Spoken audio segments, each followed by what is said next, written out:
Welcome to episode 136 of the Scarlet Faithful podcast. I'm Aaron Brightman coming to you on Tuesday, August 15th. I wanted to take this episode to just cover a variety of topics going on with Rutgers athletics right now. The school year is rapidly approaching.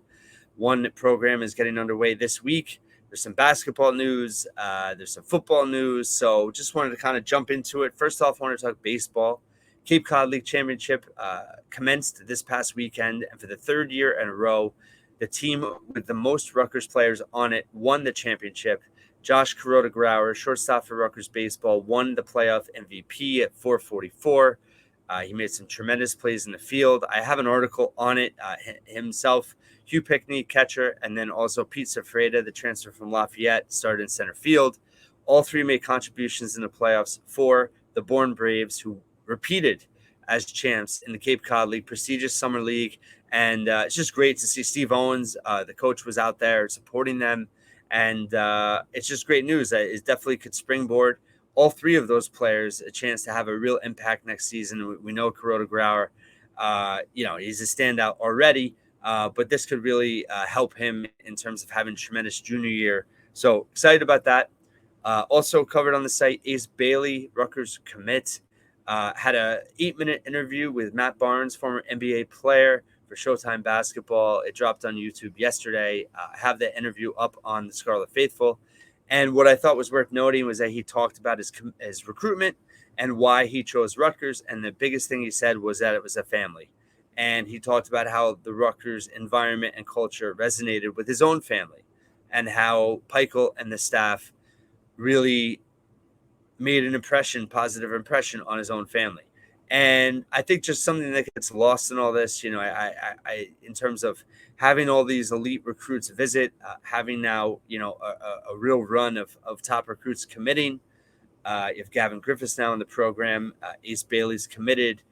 In addition to Lathan Somerville and Bryce George, but, Dylan Harper potentially make a decision soon and could result in a historic haul for Rutgers basketball. And then obviously yesterday I focused on the episode about 2025 and how many inroads they're making. But my point is Steve Pikiell is the real deal. He's genuine. He cares. And I think that comes across from recruiting. I know there's a ton of factors, NIL, winning, all that. But I do think that Steve Pikiell has something. He has it that stands out on the recruiting trail. And now that he has all the support around him with NIL, with practice facilities, with winning, with a strong culture, his personality and his ability to connect with families is a real asset. And I think we're starting to see those inroads now with those elite prospects. So I think that's, my friend Dave White had a great tweet just talking about how if you look at the build that Pikiell is doing, it does fit the mold of what Villanova did in terms of how they built that program with Jay Wright over time. He mentioned Pitt as well with Jamie Dixon, and it's true. And it's steps, right? Steps within a build. But at the end of the day, Pikiell has always been behind it all and building the culture, building the program. And on the recruiting trail, he stands out in a positive way. And Ace Bailey kind of nailed it and confirmed it. So definitely watch that video. It was really interesting. He talked about his game, his goals, but also how Kentucky and Kansas recruited him. So it was definitely worth a watch. Jaden Jones, former Rutgers player, kind of name that's fallen off. And honestly, was considered a cautionary tale, for rightfully so, for leaving Rutgers after the 22 season, staying in the NBA draft, not even entering the transfer portal. Was not projected to get drafted and did not even get signed. And honestly, I've been heartbroken about it because, this was a young kid that obviously got bad advice, that made a bad decision. And thankfully, we know today, Tobias Bass tweeted the report that he has signed with a German league in the Bundesliga, which, let's see, I don't want to butcher their name. I probably will. Anyway, it is Ratio Farm Ulm, and they won the championship last year. They have a couple of former Purdue players, Dakota Matthias and also Trevion Williams. They have LJ Figueroa, star from St. John's. So it's a legit roster, and I just hope he can make the most of this second chance second chances are rare in life. And I said that all Rutgers fans and all college basketball fans should root for him now. I hope he's not defined by that terrible decision to enter the draft after 1 year really in college. And obviously he was a kid and he had bad advice. And now he gets a second chance. He's 20 years old. He's got a professional contract to play in Germany. It's a pretty good situation. And I, for one, am rooting hard for him. And I hope all Rutgers fans root for him as well.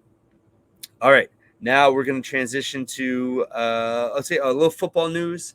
Brett McMurphy of the Action Network reporting that Rutgers will play their game at Wisconsin the first week of October. Will be on the Peacock channel, which is a streaming network for NBC, and that is the subscription. So interesting there. I suspected at least one game would be on there, so we know early on that I guess it would be the sixth game of the season potentially. Rutgers being 4-1 heading to Madison could be a monster game. Yes, I'm being very optimistic in this moment, but there's certainly, there's a lot up in the air. Training camp's still going on, so I haven't given my prediction yet. I do have some positional previews coming up with old friend David Anderson soon, probably dropping next week. Working on that now, so I'm excited about that, and plenty more to come in terms of previewing and my season prediction and all that. But my point is, on the Peacock channel, I think there'll be at least one other football game, maybe two, the rest of the way. And then basketball is definitely going to have some games on there too. So definitely consider, this is not a pitch for them, but if you want to watch Rutgers in all ways, you might want to stream, get the streaming channel Peacock.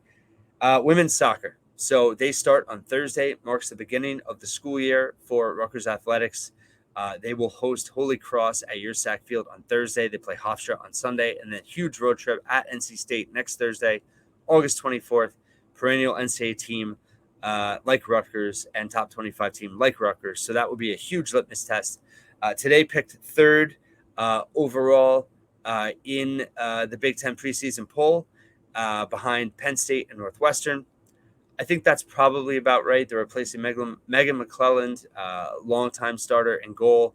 They've had some injury issues. Sam Kroger, we had on the podcast last week, talked about her own injury issues, and then also Emily Mason, who is, hugely important to this team. But they do have a ton of contributors back. I really like the talent level, the depth. I think they're going to be really good. We'll see if they can win the Big Ten and make a run in the NCAA tournament, but they certainly have the potential to do that. And it's exciting. I'm excited to see them. And also just the fact that it marks the start of Rutgers sports. Men's soccer will start the week after on the 24th. Then you also have women's volleyball starting that weekend, as well as field hockey. We're going to have head coach Meredith Civico for field hockey on towards the end of this week. Hoping to have Coach Schweihofer for volleyball soon enough. Like I said, we have a lot planned. I have some football guests planned as well before the season starts. So lots of upcoming guests on the podcast. And then a few just notes about women's basketball and men's basketball. I did get a comment, I wasn't covering the women's overseas trip. There really hasn't been much reported in terms of their games. They did beat a team by about 100, no joke. So I don't know what the competition's like. Some disrespect to women's basketball, but it doesn't sound like it's a high level opponent. But they've posted some, statistics here and there. China Cornwall has had 2 double-doubles. I know that for sure. Sounds like everyone's playing and getting a good experience, but hasn't been too in-depth. And then men's basketball, they should have 2 games left in to play on this overseas trip. They're in Portugal through the weekend, leaving, I believe, Saturday. So there should be 2 games upcoming in the next few days. So keep an eye out for that. I'll have full recaps with them. In terms of what is out there. I did have a recap from last week. Their 1 game in Senegal. They were hoping to have 2, but didn't work out. And again, just to kind of reiterate, I think especially for both programs, the rosters are new. This is just a great experience for them and to really bond and get stronger and get better, right, on the court, but also go into this coming season, going into preseason camp starting end of September, early October, and hit the ground running. And both programs have a chance to make some noise.